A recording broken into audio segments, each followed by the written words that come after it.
Hello and welcome back. So guys, in this video we're going to talk about the folder structure we've got in the master React folder. You can see we've got a few files and a few folders, actually 3 folders and 4 files precisely. It's using the gitignore. Absolutely, we're going to talk about the gitignore too, and there are 2 more things: the package lock.json and the package.json and the readme file. And there are 3 folders: the node modules, the public, and the src.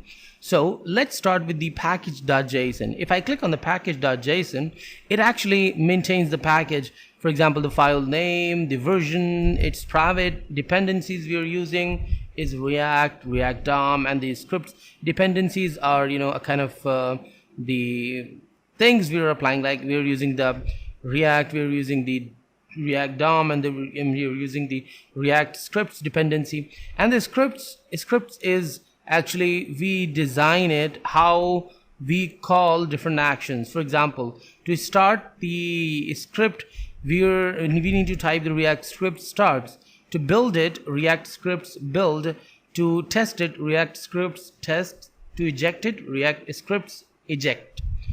So we're going to talk about the scripts later. Then the ESLint config extend React app. ESLint is something different anyway. The browser list, the development versions, etc. So this is the package, a kind of package thing.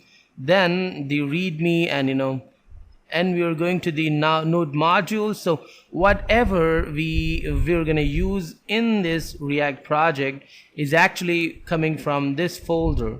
Different kind of things you can find here. It is not very important to visit even, but just to show you that color strings, camel case, and different features of the React. Actually, the whole React application is inside this node modules.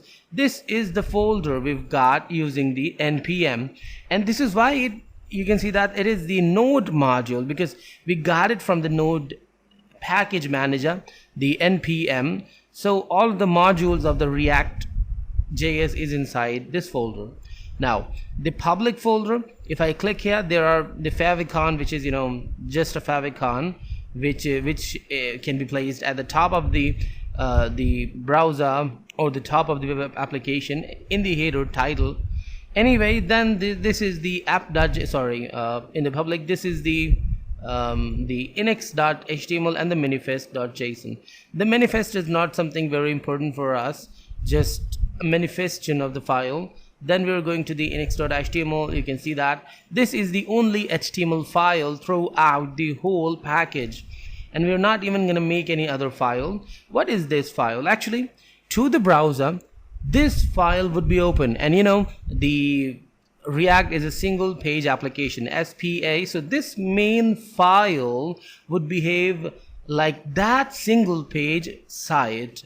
Okay, so this is the main file which would be open in the browser. You can add the links, like you can see that the links here, the scripts, even if you want to add the script or different things.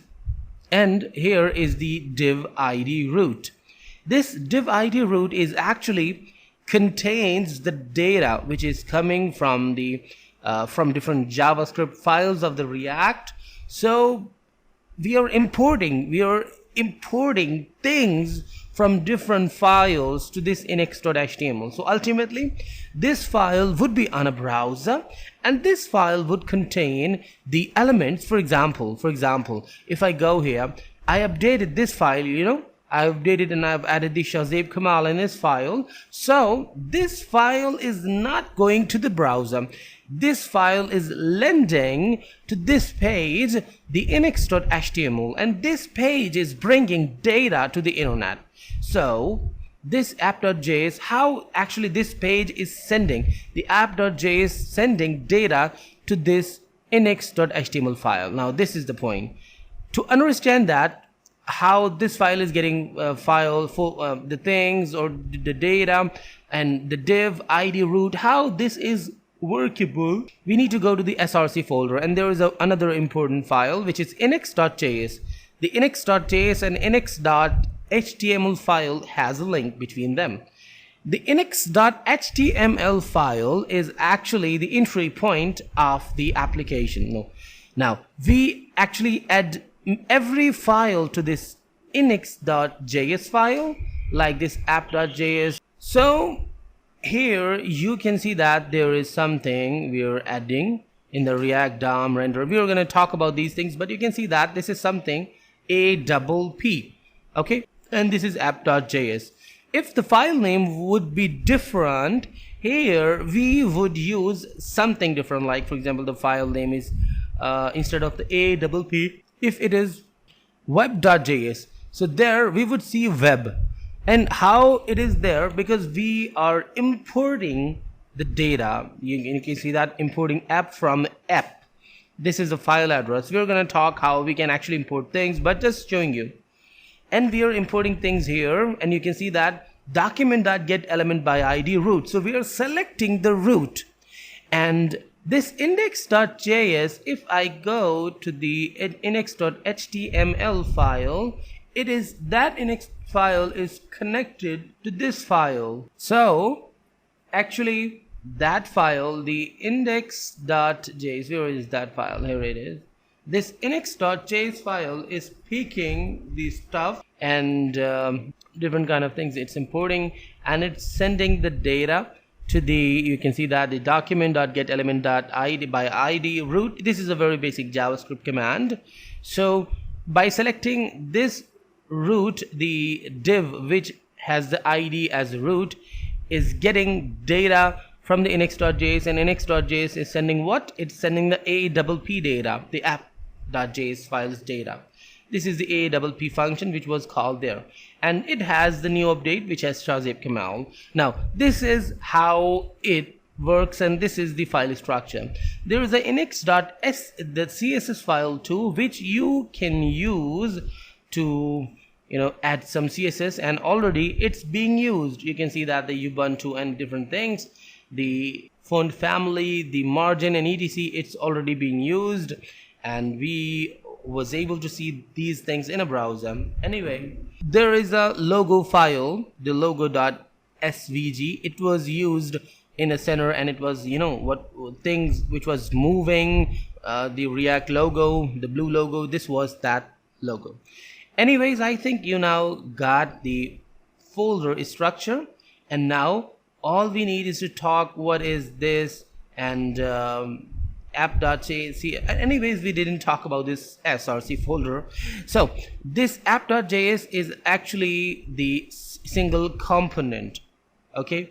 The app.test.js is nothing, you can even delete that, but just leave that anyway, we're not going to even use that. So the app.js is the component file, and we would have many other component file like the app.js, and this is the CSS of this app.js file. This app.css file is the CSS file of this component, the app component. One more thing, we need to know that React.js is completely component based, not a page based, okay. For example, if you want to make a contact us page or the about us page, you're not going to make a page, you're going to make a component. And absolutely, you're not going to make the HTML file, you're going to make the contact us.js file along with the contact us.css file, and whatever you want to add in those files, you would add that, and then through the router we are going to use that. So later we're going to learn more and more. So till then, stay tuned.